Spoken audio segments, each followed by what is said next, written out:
Arindam, I'm starting.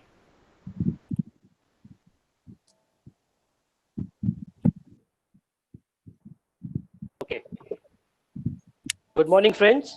My name is Arvind Simlani, and I'm here to welcome you to the inauguration of VTech Show. VTech Show is an initiative by Textile Excellence to help the industry in its efforts to re-energize. We have developed this interesting yet simple virtual platform to help the textile fraternity to easily network with customers and peers from across the globe. Today, I have the honor of welcoming our chief guest, Sri Vijay Kumar Singh, Additional Secretary, Ministry of Textiles, Government of India. Sri Vijay Kumar Singh is currently serving as the Additional Secretary and Financial Advisor in the Ministry of Textiles, Government of India. He is spearheading the development of the new textile policy of India. He has served as the Joint Secretary, Ministry of Personal Public Grievances, Government of India, and in the Department of Personnel and Training in the past. Welcome to the VTech show, sir.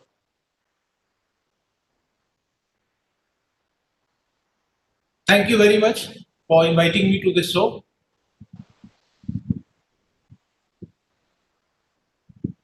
So, I'm supposed to speak now, or somebody else will be speaking? Sir, you have to take over, sir. Okay, thank you. Thank you for inviting me to this show.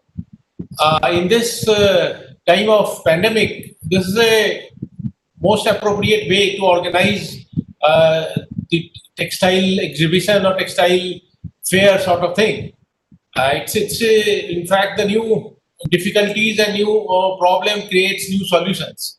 So this has come as a new solution, and it's very nice. I think we can continue this process later also, because there are certain inherent advantage of the focused connection with this new modern tools, which may be useful even the normal time also as an additional strategy apart the physical exhibitions and all. So I congratulate Textile Excellence for this. Textile is the mother industry. We know that how much important it has been for our country in historical times, even in recent times also, and even currently. So it continues to be very, very important.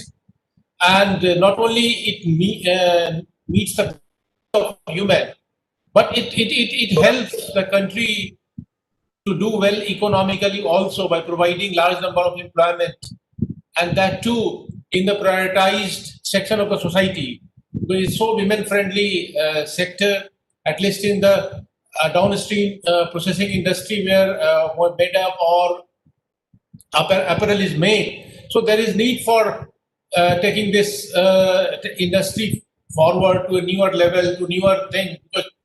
Because this industry has been changing continuously, and it has a tendency to shift from less efficient location, less efficient system to more efficient system. We always were known for the best textiles, and definitely best cost for the value for the money. But the entire manufacturing shifted to the Western world, and then again things change, and now again it has shifted to Eastern world. Maybe different countries, may not to India as per our expectation, but definitely this is continuously shifting, and it will shift again. If anybody who is not efficient or not up to the date, I think it's very difficult to survive in this industry, because it has huge basically anybody can join in and anybody can exit. So that's that type of system. So the knowledge plays a very, very important role, and a role played by these magazines, these fairs, we cannot overemphasize. I have seen other virtual trade fair also, like the EPCS did a fair of handicraft in which more than 200 participants participated.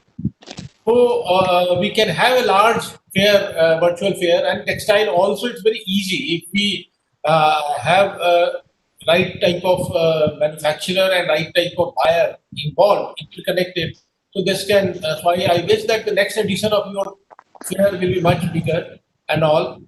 And We hope government is very keen and government is aware of the problem being faced by the textile industry, and the tenacity and the resolve of the government is seen. You can see that they want to reform the institutional arrangement which is stifling the growth of the various sectors.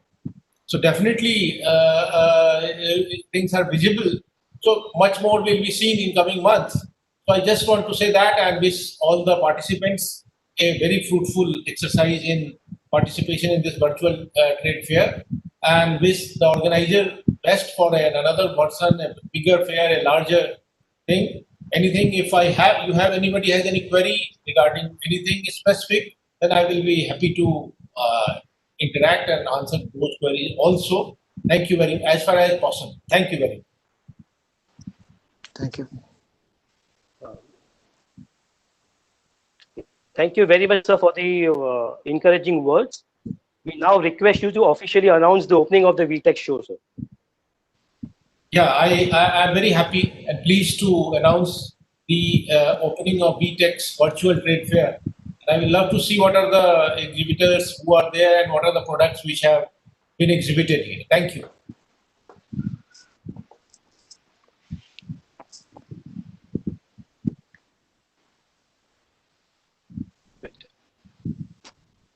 So, I'm just waiting if there's any question from anyone for Mr. Singh.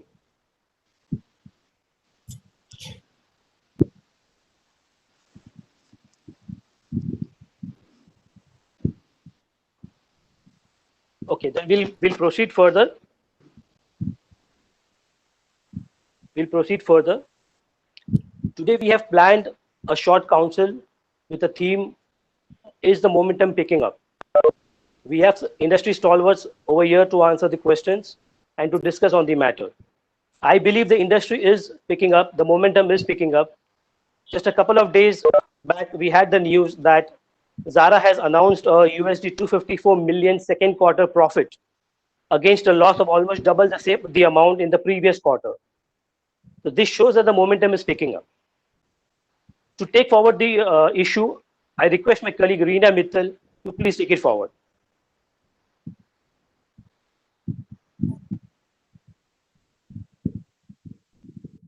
Reena? Thank you, Arvind. Can you hear me? Yeah. Is my voice heard? Yes. Okay. Yeah.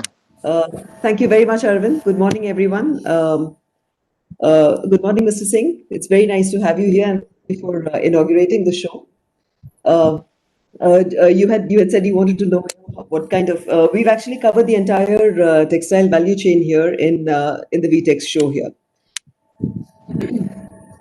So coming back to our theme, the momentum is picking up. Now, is the textile activity gaining momentum? Textile and clothing exports have begun to pick up, according to statements by export promotion councils.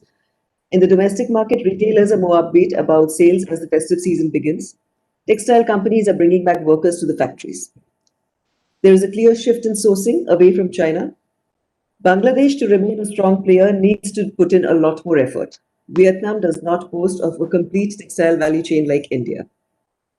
And in India, the Indian government has put in place an economic package. A new textile policy could be in the offing. The list of good tidings for the Indian textile industry could go on. Sure, the industry has suffered in the past, but economic and production activity is gaining momentum.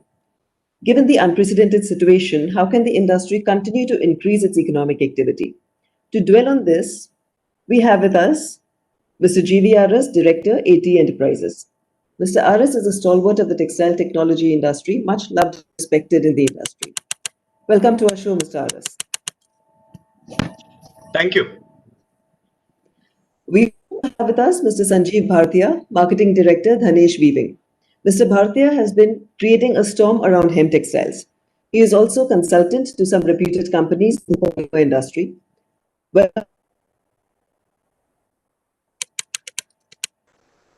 I would like to introduce Mr. Arindam Saha, Associate Director, PwC India. Textile Excellence and PwC India have hosted 4 seminars in the past month on pertinent topics related to the industry. We will be playing these webinars at the show and will be happy to share the links with you. I would like to first call upon Arindam to give us a short synopsis of the important findings from the 4 episodes. Arindam, over to you. Thank you, Mona.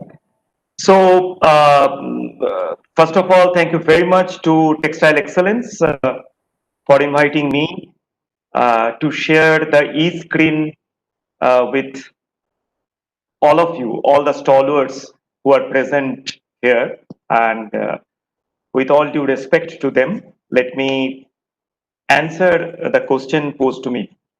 Yes, Textile Excellence and PwC, we together have recently conducted a e-meeting with the stakeholders of South Asia, and we divided it into 4 episodes. The first episode was reorientation of the global textile and apparel supply chain.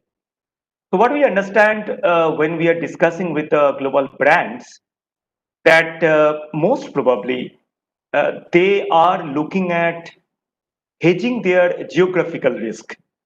So, God forbid, if something like a COVID-19 like situation happens again, and if it impacts, let's say, only Asia or South Asia, and if Europe and USA remain untouched, then they will face a real challenge in their supply. That is first point. Second point is they are also not very much sure about what will be the demand, and that's why they don't want to put large volume order to any of the factories. They want to make it in parts, and probably they would like to place that order near the market. So near shoring and to some extent reshoring, we can see as a clear indication. So how the business will evolve and what we understand from the business stalwarts, yes, there will be big competition, but it was really heartening to see that the stalwarts like, if I take few names like Ranjan Mathani, who is the chairman of the EPIC group, Mr. R.D. Udeshi from Reliance, Mr. Sarabjit Ghosh from Laguna, they were pretty confident that as a whole, the business houses of South Asia will be able to hold back their share, rather they'll be able to increase their share. So that was the outcome of the first one. Even though the supply chain may reoriented, but the business houses will be able to retain their business. Our second episode was on building business sustainably and profitably. So the we were trying to touch upon the main question. Many times, many industry players says that if you are sustainable, then you are not profitable. How much true is it? In fact, to share the thoughts, we had with us Mr. Fazul Haq. He is the managing director of Plami Fashion Limited. And just to give a background of Plami, I think they are scoring highest in the platinum lead category as far as the knitting products are knitted products are considered.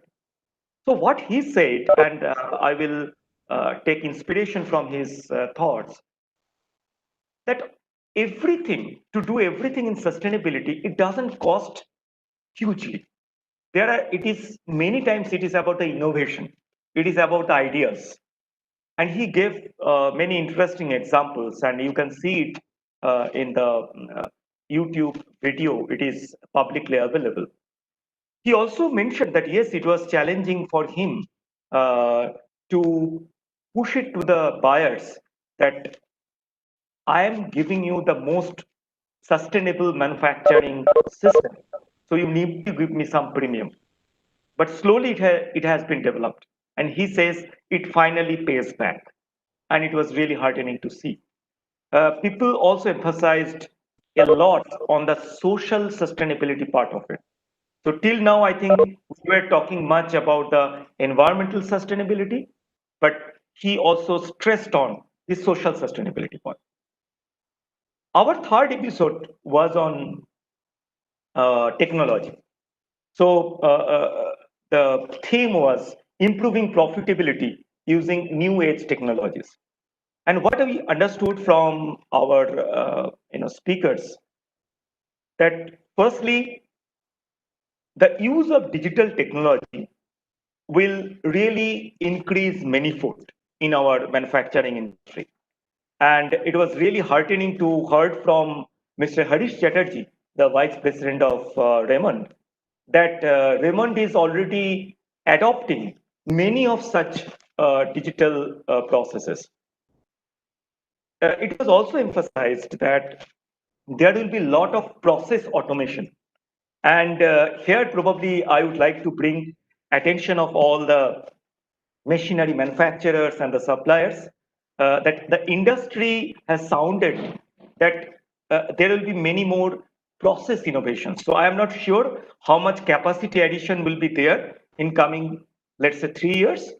But of course, they will be looking at the machinery suppliers and manufacturers if they can provide some tools for more semi-automation of the existing machineries. We had with us Mr. Shogato Basu, who is the President and the Chief Technology and Digital Officer of the Textile Division of Aditya Birla Group. And he was very confident about that the adaptability of our and the flexibility of our industry is really fantastic. And our industry will be able to quickly adapt to this new system soon. Our fourth and the final one was on finance, and the topic was financing the repair, revival, and growth of the industry. And we were very much fortunate to have with us Mr. Ajay Shankar. He is the former secretary of DIP, and he has advised Government of India in many policy decisions, including the last package formation when the global recession was there, global economic recession was there. He came out with many fantastic thoughts, and you can again get it into the YouTube video. I'm not going to explain those. Mr. Singh, he was kind enough to be the panelist, and he heard very patiently about what the industry needs from the new textile policy which is coming up, and he noted down many of those points. Of course, what we understood, preserving cash at this moment is of very much importance. But at the same time, we need to look at the equity part of it, that how we can infuse more equity. And for that, probably joint venture with the global biggies will be a requirement. And we also need to look at many new financial tools which is available. We need to experiment. So I think that was in a nutshell what we understood from all the 4 episodes. And whosoever is viewing this discussion, I will encourage all of you to go to YouTube, search for Textile Excellence YouTube channel, and you will get all the episodes there. We had some fantastic speakers. You may like to have a patience hearing to all their thought process. Thank you.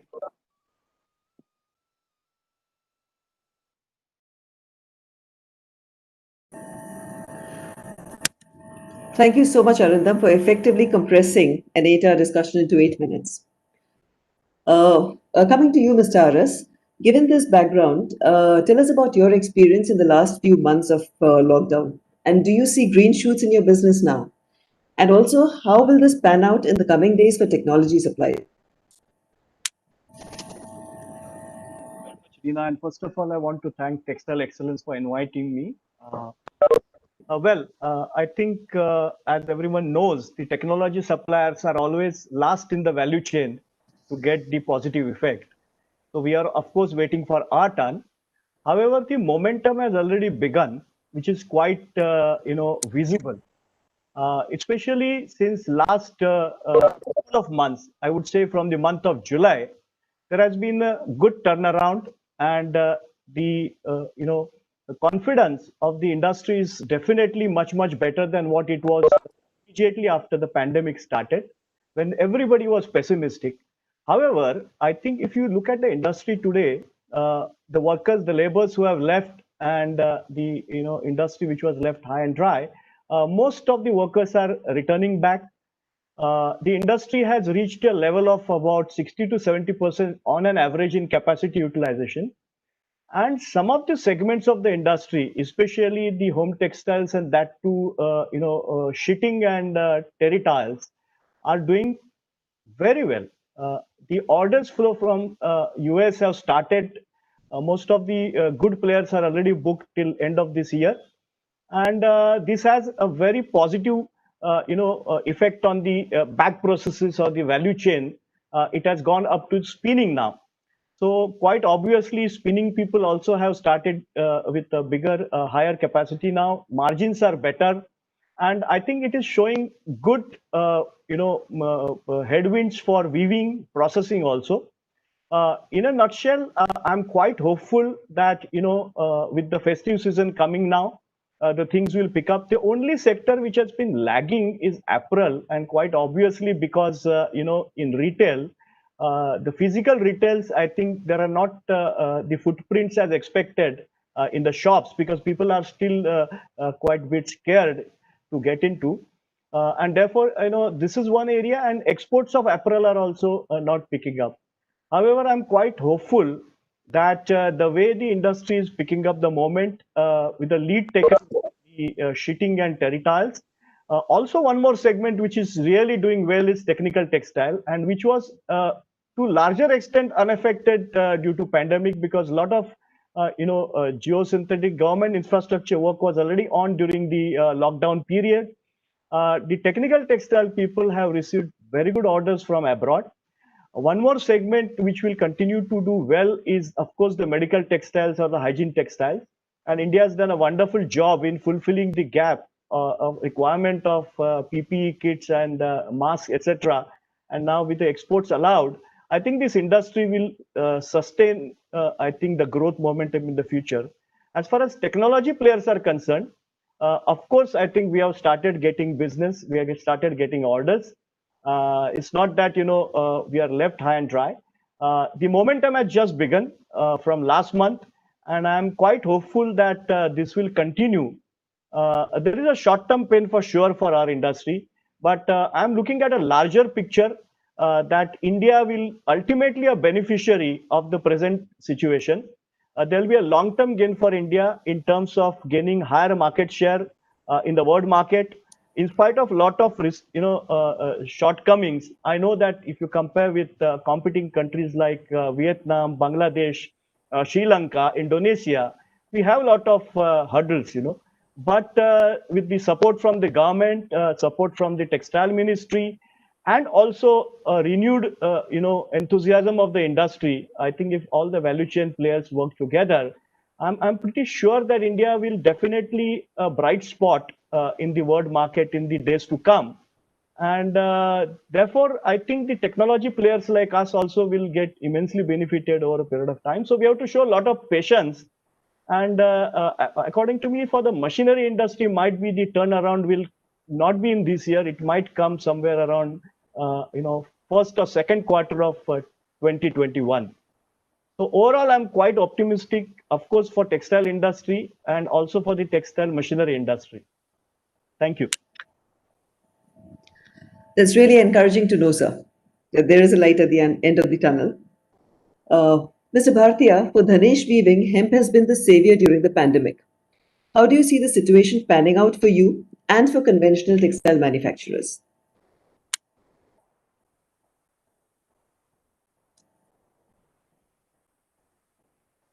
So Mr. Bhartia, you have to unmute. Okay. Namaskar. Thank you very much.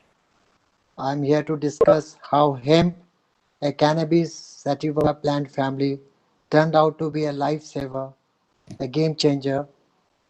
Before pandemic, we were doing around 6 million meter fabric. During pandemic, it came down to 50,000 meter. Our plant was closed for a month. 3 years back, we started a division called Sustainable Division, where we started making various type of silk, wool, cotton, bamboo, all kind of fabric. But that time we were not doing anything hemp. Absolutely zero production.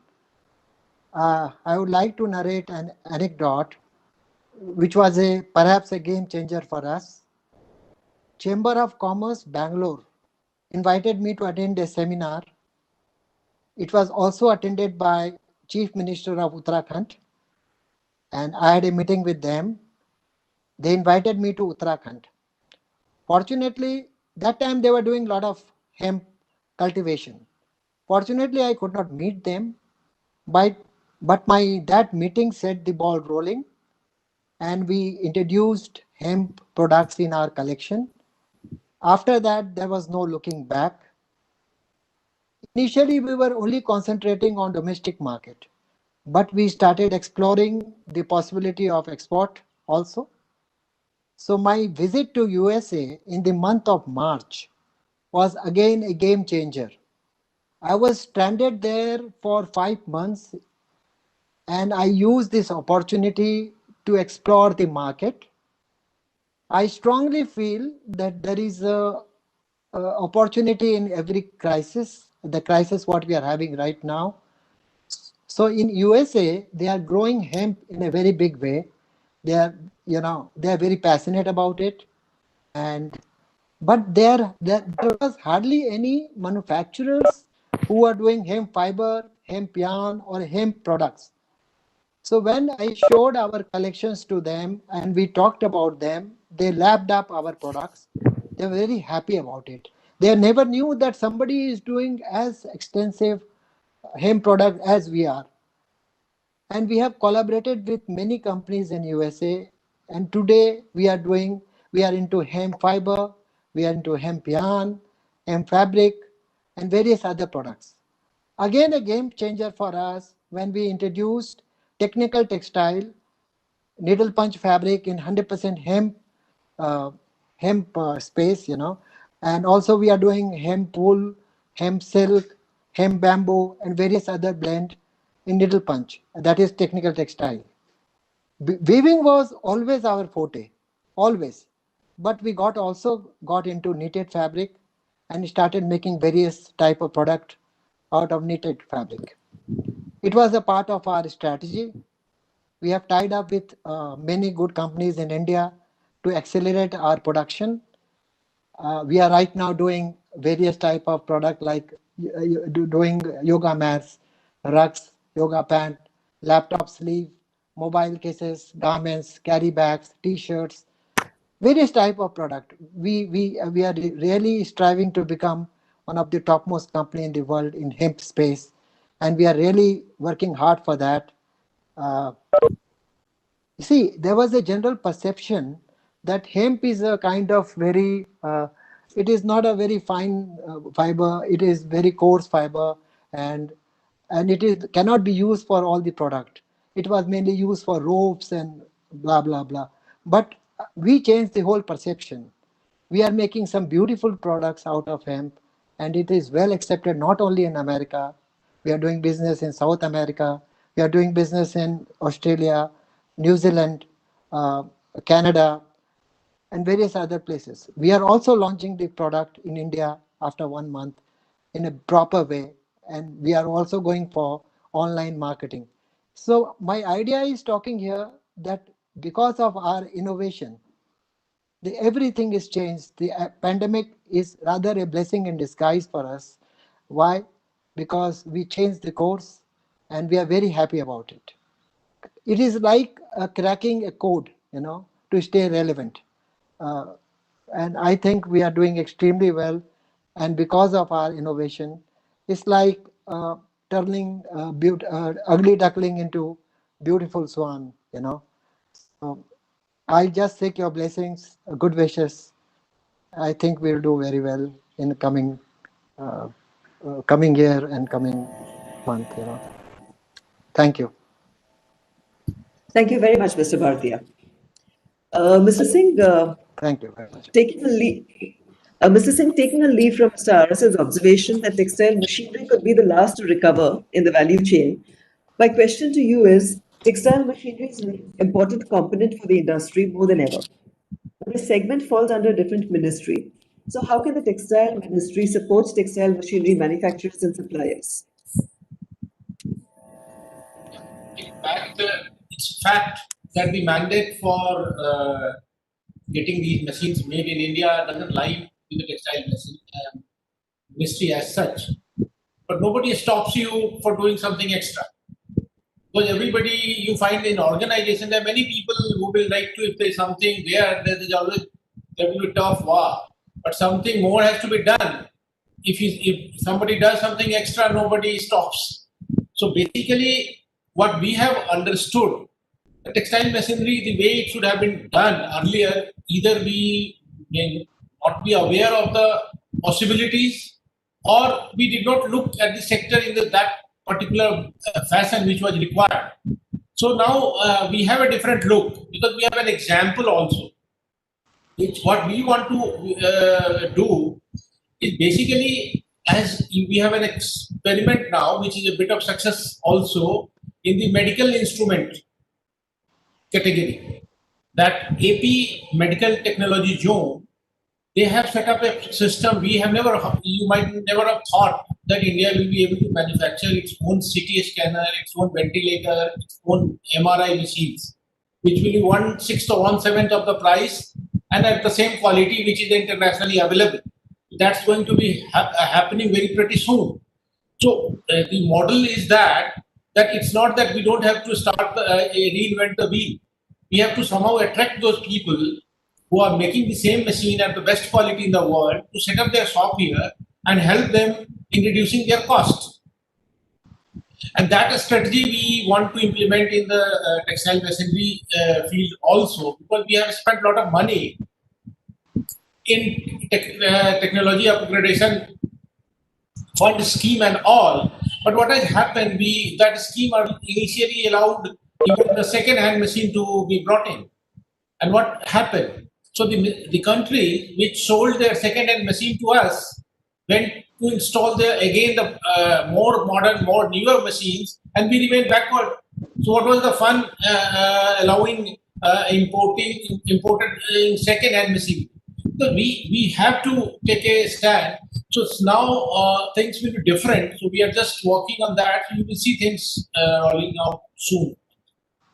And I am very happy to hear Mr. Bhartiya's saying that the way he said regarding hemp, I never knew that somebody is working in hemp.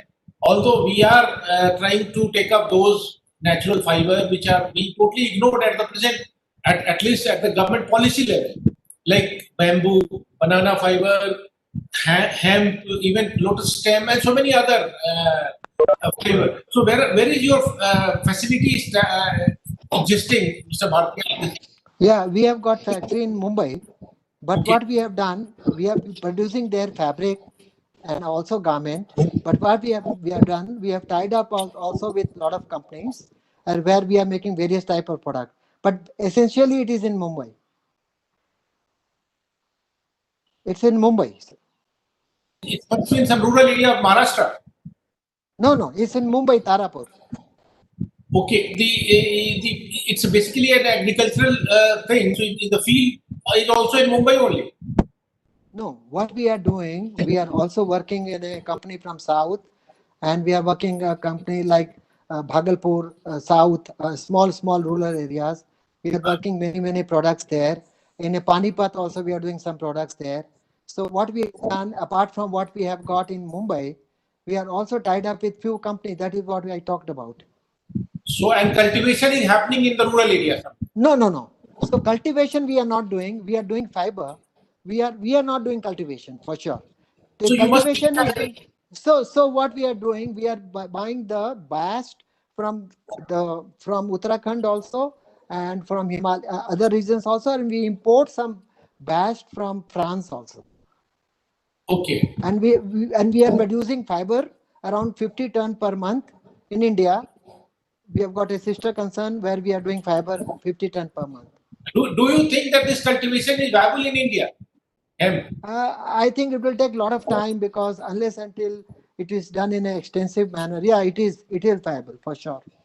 No, but competitively, like how does it compete with the other crop? If farmer does hemp, how much? So there is no comparison. I mean, it's very difficult for me to do comparison because our business is based in America and we have got very good response. Okay. Very good response there. And what happened? We have turned hemp into, I talked to you before, that we are making beautiful products out of that. So what is happening? We are not per se selling hemp fabric. We are making beautiful product out. We are also into technical textiles, sir. So technical textile, what we have done, first time we have done it in India, this technical textile. So what we are doing this needle punch fabric out of 100% hemp. We are doing also blending with wool. We are blending with bamboo, blending with cotton, and even blending with silk. So this technical textile fabric, once it is ready, is used for car interiors. It is used for shoes, slippers, for interior of home, making that technical textile has got a lot of uses. No, definitely. Sometime when things improve, we will love to see your facility. That how hemp can be. Yeah, for sure, sir. We'll be very happy to. Even we can present you our collection. We'll be ready in next 1 month. We'll show you and we'll talk to you for this, sir. Yeah, nice to. Thank you. If you allow, Yes, Mr. Aras. since Mr. Singh is here and I'm from the textile Yes. machine segment, Yes. I'd like to say something which is very important for the industry. One of the success factors of China has been their domestic textile machinery industry. You can't forget that. And whenever I have visited China, I have seen that all the vendors for the machinery builders, they are all around the machinery makers. And therefore, their cost of manufacturing is quite low. Our late president, APJ Abdul Kalam, in his book India 2020, he already mentioned some of the industries where India can become a hub in future, and they had mentioned textile machinery industry as one of them. Now, what is needed? I know, as Mr. Singh has said rightly, success of medical equipment in Andhra Pradesh, they have a export processing zone. I think if on that same lines, if we have also a separate, zone created for textile machinery, where the machinery manufacturers, a lot of joint venture partners can come if we can provide the infrastructure and necessary facilities. Along with it, also the vendors on the value chain of the textile machinery industry. I have no doubt in my mind that India can become a major player in the textile machinery in the world. Today, out of roughly about 15,000 crore worth of requirement of textile machinery in a year, hardly 6,500 is manufactured in India. Rest of all 10,000 crores plus is imported from abroad, basically from Europe, China, Japan. And a lot of very precious foreign exchange is spent on that. Our manufacturers in India, textile machine manufacturers, quite capable, but they are lacking the technology, which is prevalent state of the technology today. And I'm pretty sure if textile machinery industry is also given some kind of impetus like the textile industry, I'm sure it will ultimately help the textile industry to grow further and faster. Where the cost of capital will come down, availability of the machinery, spare parts will be easier. And I think this is very valid point that textile machinery industry also needs some kind of attention from the government. And if some TUF kind of scheme is also prepared for the textile machinery industry, I think technology absorption will be extremely fast. Our industry, majority of the machines which get imported today are the automatic winders, all weaving shuttleless looms and processing machinery and garment machinery, which is not a high technology machines. They're hardly any technology. I think this is high time that textile machinery industry also has to be considered as a industry which requires proper attention. And I think it is ultimately going to help our textile industry grow much stronger. Thank you. The government appreciates that, and you will Can I chip in? adequate focus on that. Yeah, please say. Thank you. I want to chip in here. There is a tremendous opportunity for recycle machinery, in India, and especially sustainable for sustainable fiber. there is no organized sector for sustainable fiber in India, for recycled sustainable fiber. I'm talking about. I'm not talking about polyester or anything like that. I'm talking about recycled sustainable fiber. It has huge opportunity in India. There is no organized sector, not a single company I find in India who is doing. We are into it. We are planning to start this project, but because of pandemic, there is a huge shortage of cash flow. There is a we are not in a position to invest right now, but there is a huge opportunity. This is what I'm trying to say. Thank you. So you will see adequate focus on textile machinery in the coming time. Government is aware of that. Yeah. Okay. And sir, yeah, sir. Yeah, thank you. I have some other engagement, so I will be leaving now. Thank you, Ms. Mittal, and thank you, everybody. And it was interesting Thank to you. have Mr. Bhartia and Mr. Guptas. Thank you so. Thank you so much, sir. We will get in touch again. Thank you. Thank you Thank very you much. very much, sir, for being here. Thank you, sir.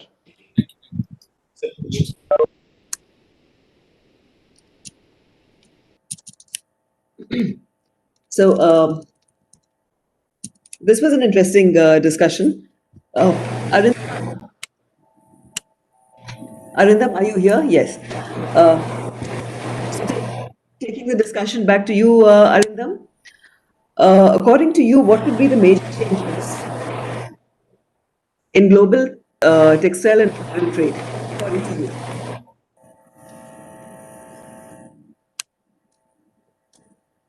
So, ma'am, if I have understood your question, you want, there is some disturbance in sound. So, from the back end, can it be muted? Yeah, thank you. So, if I have understood correctly, your question, you are asking about the global trends, which might be in the new normal. I will first of all say that I think a lot of changes we can see, and some of them will probably be permanent in nature.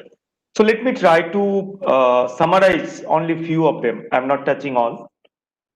Let me start with from the demand side of it. So in the demand side, we expect lot of responsible consumption. So when we're talking about responsible consumption, uh, it means that consumers will probably give more weightage to the products developed sustainably, and they would also like to know from where it is coming in. So the traceability factor probably become more important. Uh, Fast fashion, what is the future? I have my doubt. Now coming to the manufacturing part of it, in the manufacturing, because of the changes in the sentiment and also the improved awareness about sustainability, we may see uh, the manufacturers becoming more, I will say, concentrating more on the sustainable manufacturing part of it. So use of more cleaner chemicals, use of lesser water, and use of lesser energy. This I envisage in the coming time that will also help them in reducing the cost of manufacturing, which is also important at this moment. Unfortunately, the demand might not be picking up to the pre-COVID time in next maybe at least 2 years. That's the thought process, unless until some miracle happens. If that happens, then many of our small and medium enterprise will find it very difficult to remain in this business, and we probably will see lot of companies will become bankrupt. Lot of consolidation may also happen. So some of the people who have some money will like to maybe consolidate. We may also see some of the capacities getting shifted to other geographies. So I was seeing a very interesting phenomena in Bangladesh.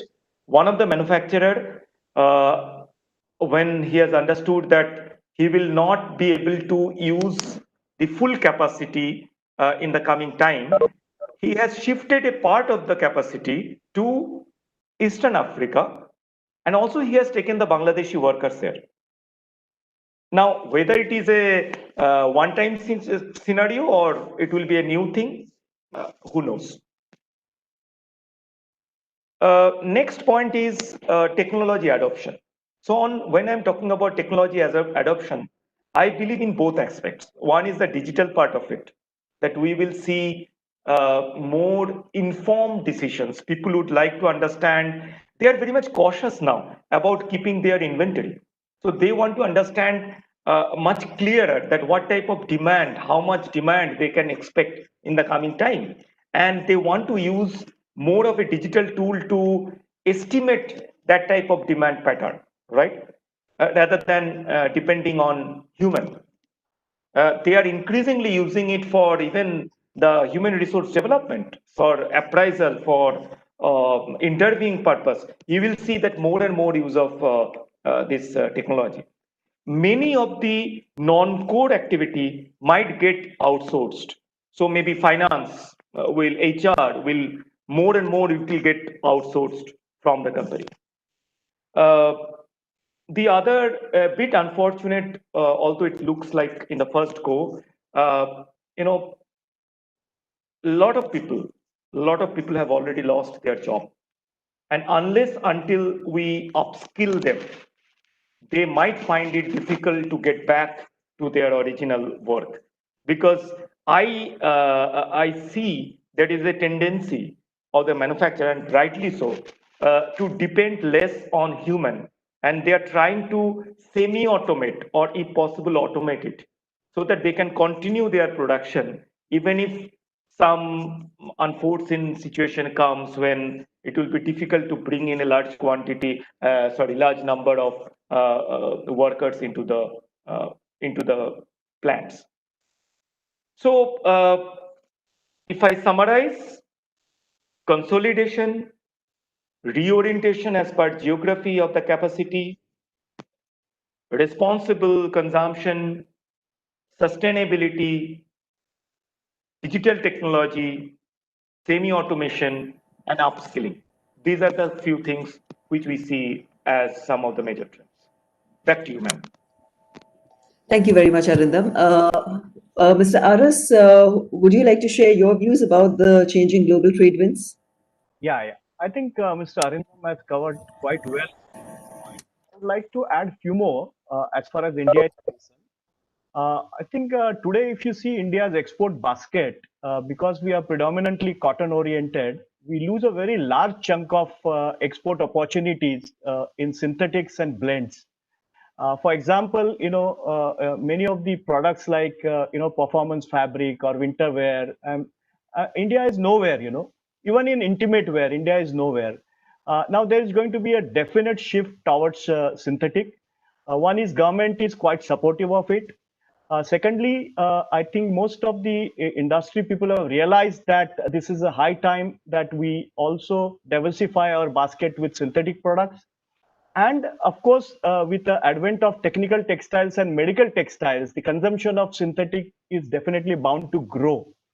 Now, once this is done, I'm pretty sure that India can compete quite well in many of the product categories it was absent so far. This is number one.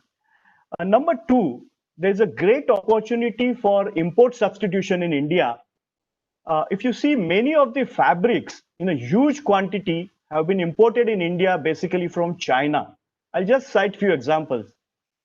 If you see activewear, sportswear, or leisure wear fabrics, which are synthetic based, you can say majority, 80 to 90% had been imported from Far East, and that too mainly from China. And this figure is very big. Now, with restrictions of imports from China, it's a wonderful opportunity for Indian manufacturers to get into activewear, because most of the brands which are operating in these, they were all importing fabrics from abroad and stitching the garments here. And with the consciousness about health, hygiene, and sports, more and more use of sportswear and athletewear is there, and the growth is quite big. Only thing where is lacking today, according to me, is the finishing capabilities.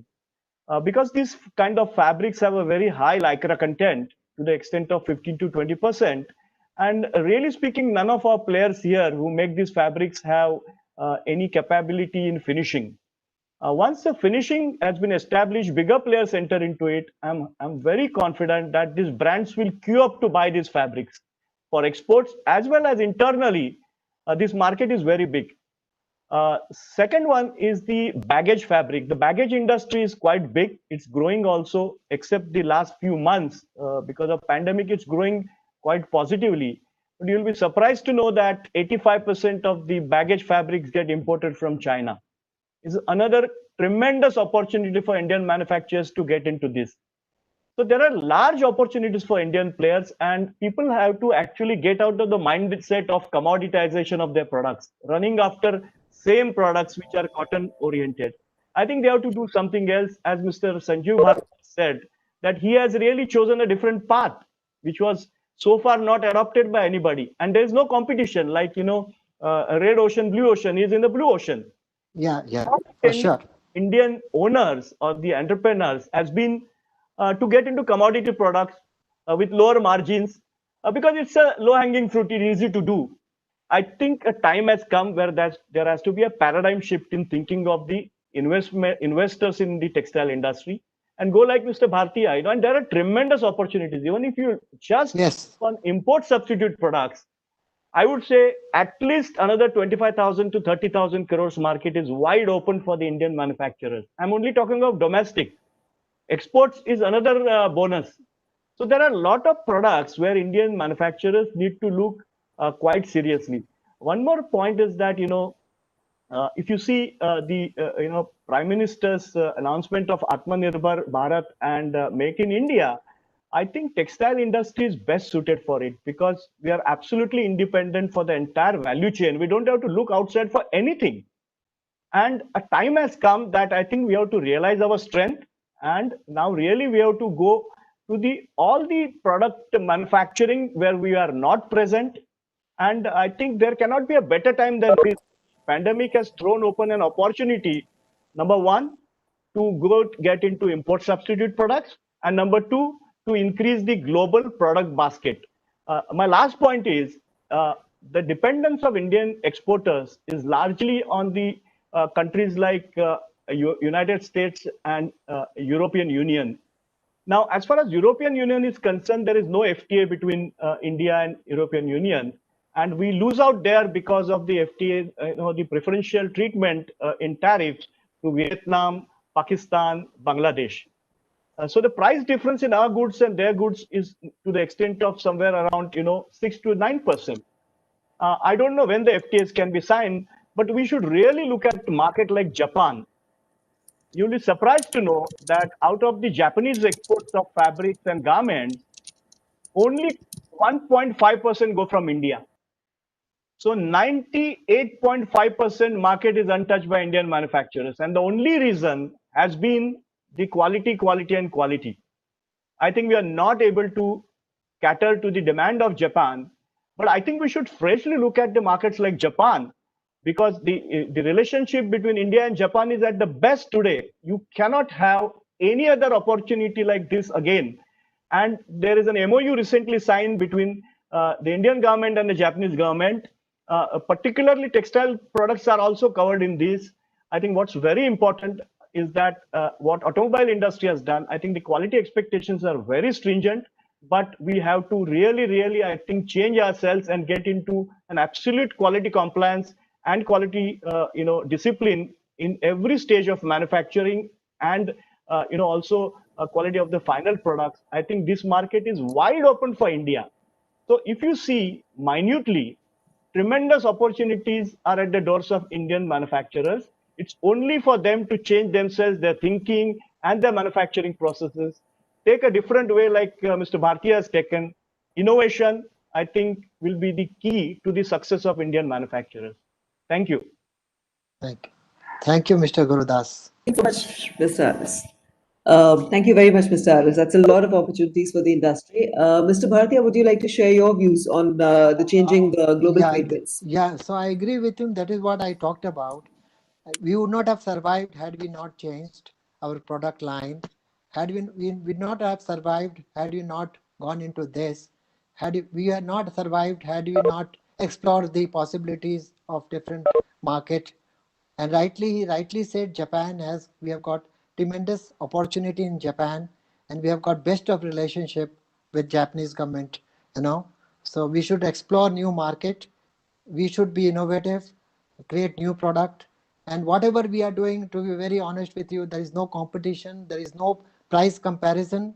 Whatever we are doing, there is no price comparison at all, and that's the key of our success. That's a great message to give. Yeah, that is for I thank all the panelists for their insights. We are now open for a question and answer session. Does the audience have any question? This is Professor Ram Kumar from Texas, USA. Am I audible? yeah. Yes. Okay. I'm indeed delighted to see some of my friends, including Arvind. I've known him for more than 15, 20 years now. One of the things which got missed out is basically the cost. You can do all sorts of things, cover the entire 9 square yard, but if you are not able to get the control of the cost, it's the cost. Particularly when you are talking about a non-essential item compared to, relatively speaking, compared to food and pharmaceuticals, it's the cost. So no matter what you do, no matter what you change, you got to have control of cost. And I pontificate. Most people would have seen my articles. I consider 5 structural changes. First and foremost, value addition. The second should be, which also got missed out, is messaging and marketing. So that's what China is having little bit getting backfire is because of their ethical issues in Xinjiang province. So Indian industry has to message well. I'll come back. So that has to be taken into consideration. Messaging, cost, and of course, economically viable innovation. You got to go for incremental innovation to start with, while the disruptive innovation should take place. But from the industry point of view, it should be incremental innovation and value addition across the supply chain. And the 5th point, which also got missed out, is infrastructure and logistics. If you are not able to deliver on time, if you're not able to maintain quality, all these will go in vain. So 5 points which I pontificate are value addition across the supply chain, and from industry point of view, messaging and marketing. So there should be collective messaging. The PricewaterhouseCoopers is there and Wazir there. They all know me. So this is there. Industry should do messaging. That's how you take a leapfrog against China. Then cost-oriented innovation to start with incremental innovation, infrastructure and logistics. And the 5th, but not the least, but most important, is cost control. These are the 5 aspects. Thank you very much, Mr. Ram. It will work. Thank you very much. Yeah. Arindam, we have a question for you from the audience. As a consultant, they want to know, as a consultant, what do you think would make for an effective textile policy? I think it will not be fair from my side to answer this question, because we have been engaged by Ministry of Textiles to develop these textile policies, to support them in developing textile policy. So I don't think I should comment on the what is required in textile policy. Sorry, ma'am. Okay, no problem. Any other questions from the audience? Naveen Agarwal here. I think I put my questions on the chat. Yes. If you can read and somebody can answer, would be the great. We haven't received that. Could you ask the question? Can you ask this question? Because we Yeah. haven't received that. Okay. So we have been, last during pandemic or end of pandemic, or not end of the pandemic, last 2 months, we have been getting a lot of message on media that India will get benefited because the export from China is declining and India will get benefited. Left and right, every day we get the message, but really it's happening, or if at all it's happening, when it will not happening, then when it will happen. Is there any statistic that really China, there is a decline in their export orders? So media is one, but in reality, do we see any, or are we seeing any, and which sector? That was my question. If I can answer this question to him. Sure. Please, Mr. Bhartiya. See, I told you at the beginning that we are doing a lot of export to America. So I was in America for 5 months, and believe me, Americans are not willing to buy from China right now. And we got entry because we started supply, and they are very happy with Indian people and India. So we got entry because of there are a lot of they are not very comfortable working with Chinese people right now, and that's you have to avail the opportunity. You have to come out with the product. You cannot sit idle and say, okay, we have the opportunity. So this is what exactly we did, and that's why we managed to penetrate into American market. And that's why this question is answered what you are trying to tell me. Yeah, I fully I You- can agree. I You fully have, agree. you have But to come out with your products. You have to come out with the innovative product. Yeah. Then you can beat Chinese hollow. okay, great. Yeah, Mr. Arindam. Yeah, so I will just put 2 3 points. First is that if you talk about statistics, uh, the statistics shows the actual reality after some time because the things gets reflected. But some of the indications, some of the numbers which we are getting from our network firms, it indicates that there is a fall in the total export and the total share of China in the global apparel exports. That's first one. Great. Second thing, what we understand that so there are two angles to it. One is the brand part of it, another is manufacturing part of it. Yeah. So as Mr. Bhartiya is rightly saying, yes, the brands are increasingly looking for the alternate of China. And I was just reading on the newspaper that some of the brands they have started placing order in some of the South India based companies, which is absolutely new. They have never got those orders earlier, and these are actually coming, which is from China. So that is one point. From the manufacturer side, who are already manufacturing in China, they are also looking for exit because they have been advised. Now, when they are coming out, to be honest, India is not the first choice. Vietnam is the first choice because of XYZ reason. I'm not going into that detail. But there comes what Mr. Bhartiya is saying, that there comes the competition, and there comes where we need to stand tall and very strongly and showcase our agility, that we can supply the best of the products which China was supplying. Don't go to Vietnam, don't go to Bangladesh, don't go to Myanmar. I will give you that quality in that cost. But that is what expected from our great manufacturing fraternity. They have done fantastic, and I'm sure they will be able to do it. And we have got one more advantage.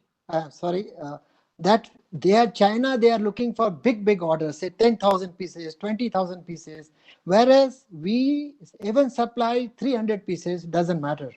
But if your product is innovative, so the customer will again come back to you with a larger order, and this is how the chain, you set the ball rolling. I would like. This advantage we have got. I would like. We can. Yeah. Sorry. Yeah, Mr. Bhartiya, please go ahead. No, you go ahead, please. Thank you. I think both Mr. Bhartiya and Arindam has covered most of the part. Just a few points from my side. Number one is that why China has been so much successful so far. There are two major points according to me. One is quality and second is cost.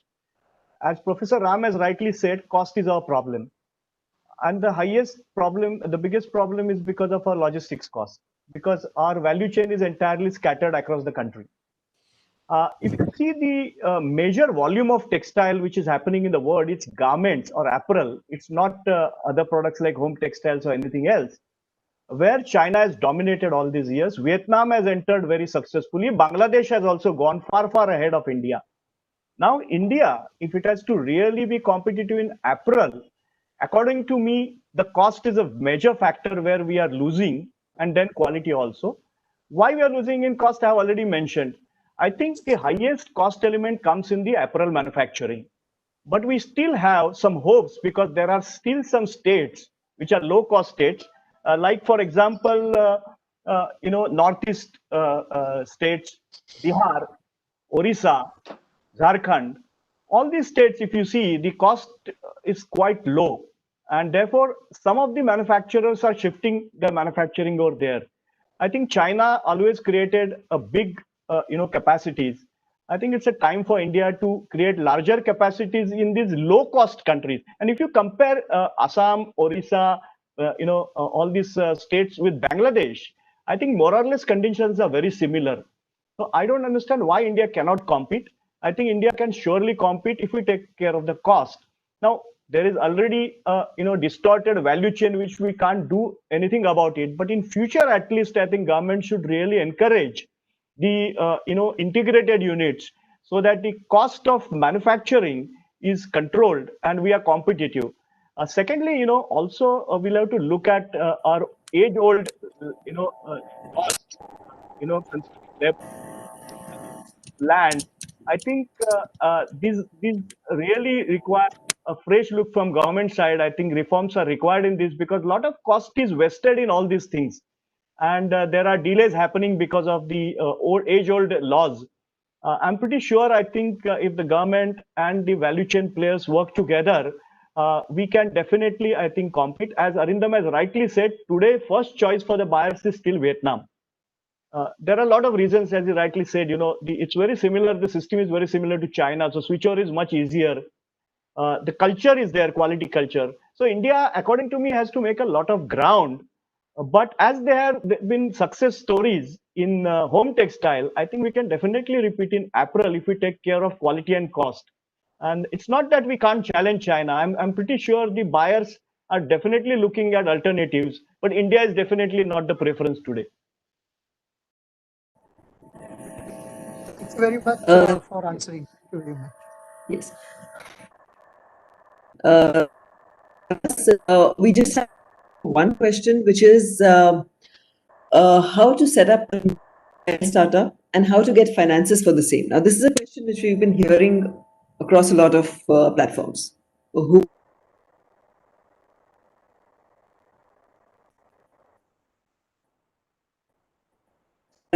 Ma'am, yeah. So would you please repeat if you don't mind? Yeah. How to set it up and how to get finances for the same. Okay. So again, whosoever has placed this question, I will request him that please go through the episode 4 of our, 4 out of the 4 episode 4 you go through. There, many of the experts, they have very nicely placed the thought processes. I'll just give you some of the hints only. So in this budget, there has been a new scheme launched, and which is taken care by Exim Bank. So because of this COVID scenario, they could not make it popular. But if you connect with the Exim Bank, there are some schemes have been launched for the startup. That is first thing. Secondly, Ministry of Textiles, they are also very much open to new ideas. So if you have a startup and you want some funding, you can directly approach Ministry of Textiles. And right now, what Mr. Singh also indicated, that Ministry of Textiles is trying to have a much bigger role. Like earlier, whenever we used to discuss about textile machinery, it used to be that it belongs to some other department, but not now. So you may approach, and they are coordinating with other government departments to get it funded. Third, Niti Aayog has also come up with some of the thoughts. So you can also connect with the Niti Aayog for such support. So these are the three things. But if you want to understand it in details, please go through episode 4. Okay, ma'am, I'll give you a broader understanding. Arindam has covered the finance part, but finance part comes second. You need to have a good market survey on what product there is a need. If you are a startup, you don't say that I have this product, I'm going to push it. So you need to see what is the requirement, what best I can deliver. So there needs to be a balance between pull and push. If you say that I'm going to come up with a gadget, I'm going to come up with a wearable textile, even in United States, it doesn't fly. So this is a take-home message. Entrepreneurs, I have been very successful with a startup in India, Wellgrow United. You may Google. It started with a $0. Gurdas knows about it. He had seen those presentations. So do not just think that I'm going to bring a technology from the sky and I'm going to push it through the throat. It doesn't work that way. My product can do certain advantages, can deliver certain advantages. Is there a market for it? Second, find a technology and a marketing partner if there are gaps. These are just two basic macro understanding on how startups should work. Okay. That too. Since there are no more questions now, let's end this session. Once again, I thank you all for being here and supporting our initiative. I especially thank Mr. Singh, Mr. Aras, Mr. Bhartia, Mr. Saha for sharing proof that momentum is indeed picking up.